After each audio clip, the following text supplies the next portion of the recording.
But I promise you are doing wrong about New Year's resolutions in the context that I recommend people shift the way that they look at it. In the 11 years that I've been studying habits, goal setting, building a personal brand, and improving my marriage, I am so ready for new year, new me to die. There's little to no correlation with the date on the calendar and your behaviors and habits. Think about going to the gym for a second. Let's say you're working with a trainer and they say, you got 15 more seconds, push through, keep going, keep going.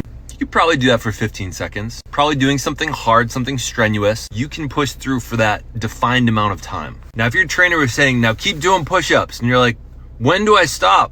And they just said, I don't know, when you're strong. You'd probably stop immediately. That's what new year, new me is. You're taking an undetermined skill set, undetermined muscles that you're working on building, and saying, I'm gonna do this for a somewhat indefinite amount of time. I guess a year from which you'll be saying the same thing. I personally set 60-day goals. I don't have it on me, but I self-published my own gratitude journal because I couldn't find what I wanted. I know that I can practice any new skill for 60 days and actually stay on top of it. November through December, I focused on webinars, getting the back end built, finding comfort and rhythm in delivering them. I've done that. I can now continue to do webinars and not have to focus on them because the habit is set up. Instead of saying new year, new me, and listing 7 things, I choose 2 to 3 every 60 days. Let yourself fail at those things. Come back to the board, retool in 60 days. If I had failed at webinars, I'd say, where did I fail? What happened? Where did I under execute? What do I need to spend the next 60 days that's a little bit more specific than webinars? For the people that are working on their diet, whatever you do, don't say eat better. Identify a really specific skill that you want to work on the next 60 days. Maybe it's specifically not eating chips when you get home from work. Maybe it's getting used to not putting honey or sweetener in your coffee for 60 days. Maybe it's cooking specifically Tuesdays, Wednesdays, and Thursdays during the week. Maybe it's taking an hour on Saturday mornings to meal plan for the week. Super specific, actionable, objective, or as SMART goals would say, specific, measurable, attainable,